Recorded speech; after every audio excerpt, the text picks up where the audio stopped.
네, 윤석열 대통령 당선인이 역대 최소인 24만 7천여 표 차로 5년 만에 정권 교체에 성공했습니다.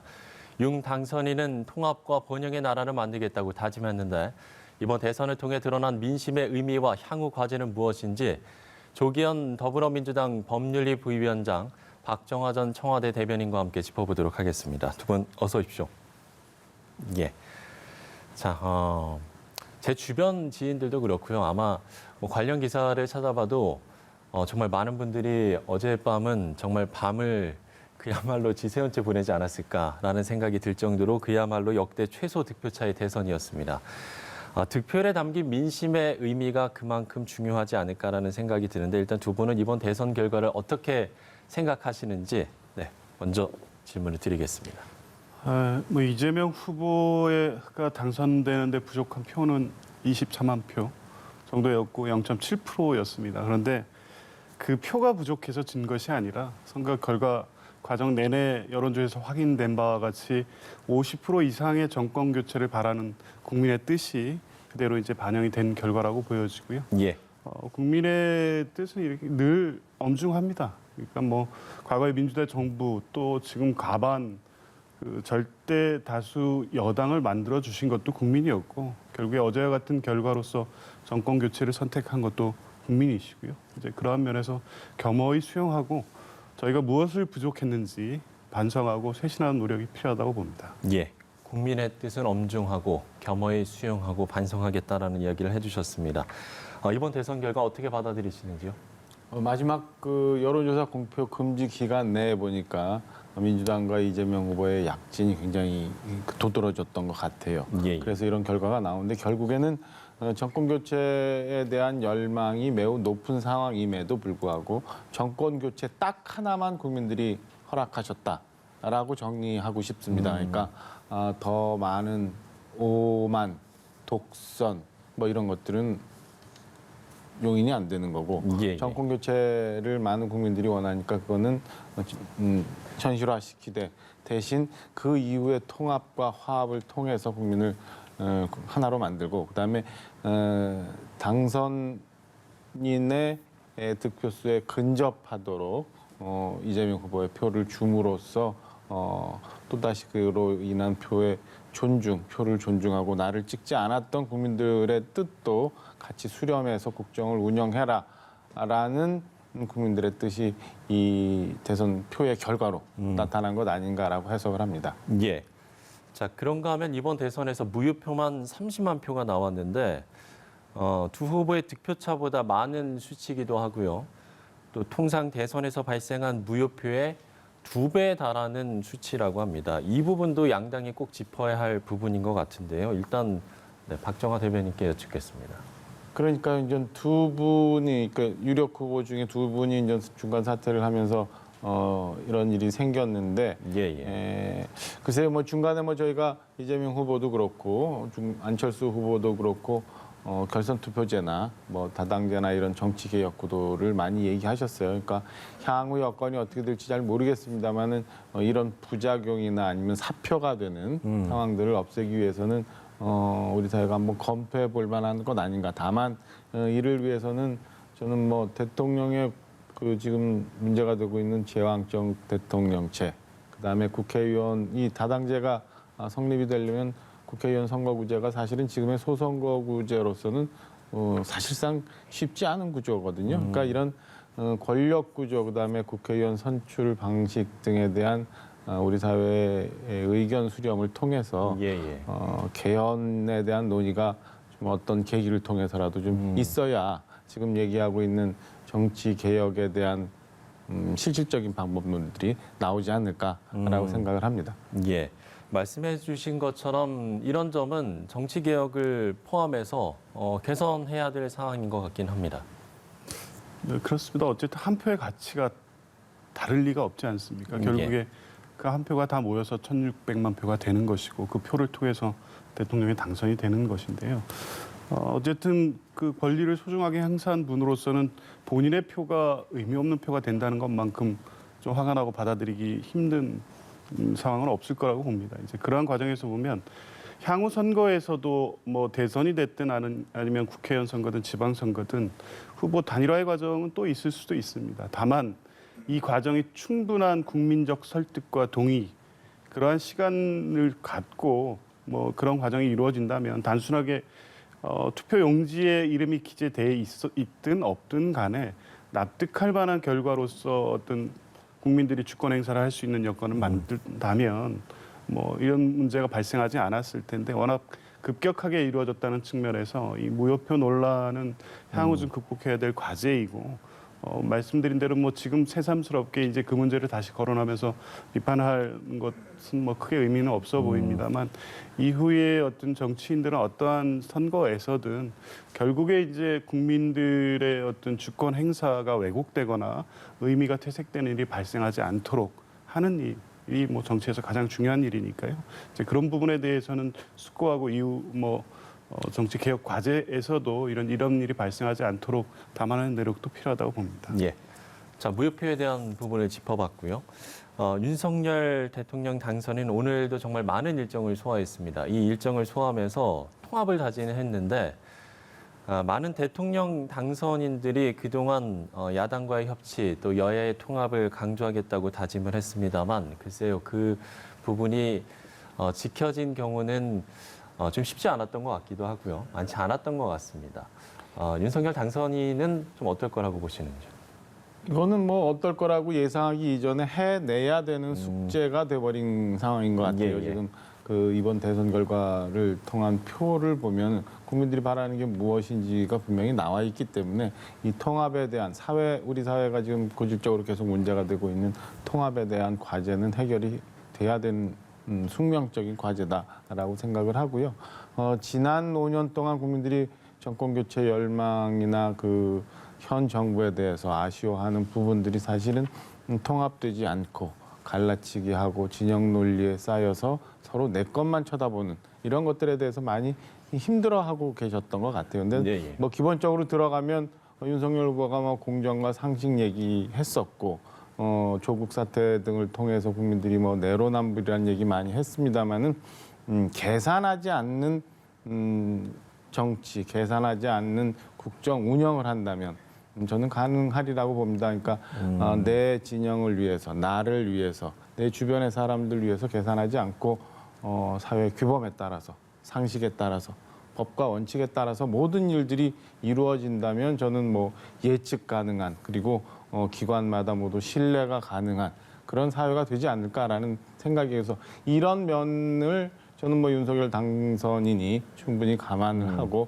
국정 운영을 하지 않을까. 그리고 본인에게 주어진 임무가 얼마나 큰지 알고 있기 때문에 저는 뭐 이번 대통령 임기가 시작이 되면 이런 과제는 좀 제발 해결될 수 있고 해결되리라고 믿고 있습니다. 예, 부위원장께는 이 질문을 드려볼게요. 이제 임기가 시작이 되면 임기 절반이 여소야대 상황이기 때문에 이 통합이라는 큰 과제를 풀기 위해서 많은 과제들이 산적해 있을 것 같습니다. 가장 시급한 과제가 뭐라고 보시는지요? 일단은 지금 민주당이 이제 절대 다수 야당이 될 텐데요. 예. 어쨌든 뭐 당선인께서도 협치를 얘기하고 통합을 얘기하시고 또 그렇게 해주실 것으로 당연히 믿습니다. 네. 어찌됐든 이 민주당이 야당으로서 대화와 협치의 대상이라는 점은 분명히 하시고 계시고 실제 그게 이제 실천으로 이어져야 될 것으로 보고요. 또 하나는 어찌됐든 이게 이제 지금 그 득표 결과를 보면 정확하게 반반으로 갈린 거 아니겠습니까? 그렇다면 아무래도 이제 지지자들을 위한 정치를 뭐 그런 유혹이나 그런 생각에 빠질 수 있는 상황이라고도 보여집니다. 이제 근데 그런 걸 극복하려면 실제 현 정부에서의 어떤 잘못한 점에 비판하고 개선하겠다는 약속도 하셨고 또 그런 부분 당연히 해야겠지만 이 정부가 잘한 성과에 대해서는 과감히 수용하고 또 이제 그런 부분에 대해서는 개선하겠다는 또 말씀이나 입장을 표현하시고 그렇게 해주시는 노력 이런 걸 통해서 상호 존중하고 하는 분위기가 형성이 된다면 틀림없이 국민을 위해서 생산적인 어떤 협치의 정치가 가능할 것으로 봅니다. 예. 자, 지금부터는 인수 이야기를 해보겠습니다. 일단 장제원 의원은 비서실장으로 지명이 됐고 아직 인수위원장은 결정이 나지 않은 것 같습니다. 인선 전망 글쎄요, 뭐 안철수 대표의 이야기도 나오고 있는데요. 어떻게 전망하시는지요? 요 며칠 상관에 아마 당선인께서 고심을 하면서 결정이 될 것 같아요.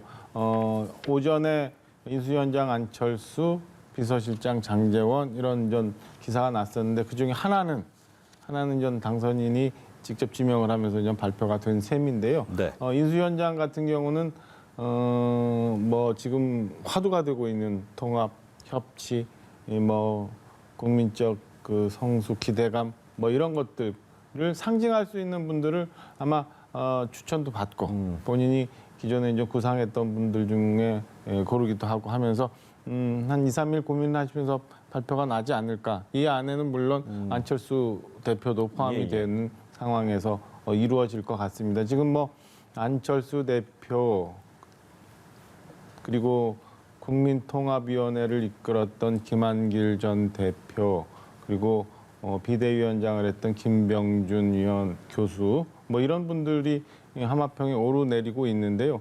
이 외에 깜짝 놀랄 만한 새로운 인물이 나올 수도 있고 한번 인수위원장이 갖고 있는 상징성이 있기 때문에 윤석열 당선인이 어떤 사람을 인수위원장으로 내정을 하고 발표를 하게 될지 좀 기다려볼 대목인 것 같습니다. 뭐 인수위원장이 되든 되지 않든 어쨌든 이번 대선을 통해서 안철수 대표의 역할도 중요해진 것 같은데요. 전망을 어떻게 하시는지요? 일단 뭐 단일화 과정에서 이제 두 분 간에 구체적으로 어떤 협의나 합의가 있었는지는 모르는 상태이기 때문에 뭐 이제 두 분 간이 합의한 내용을 가지고 공동 정부가 됐든 아니면 어떤 방식으로 참여하는 방식이 됐든 역할을 하실 거로 믿고 있고 뭐 당선인께서도 안철수 대표에 대한 어떤 역할에 대한 기대 말씀도 하셨더라고요. 이제 다만 이제 다소 우려가 되는 것은 이게 이제 위기 상황에서 출발하는 정부 아니겠습니까?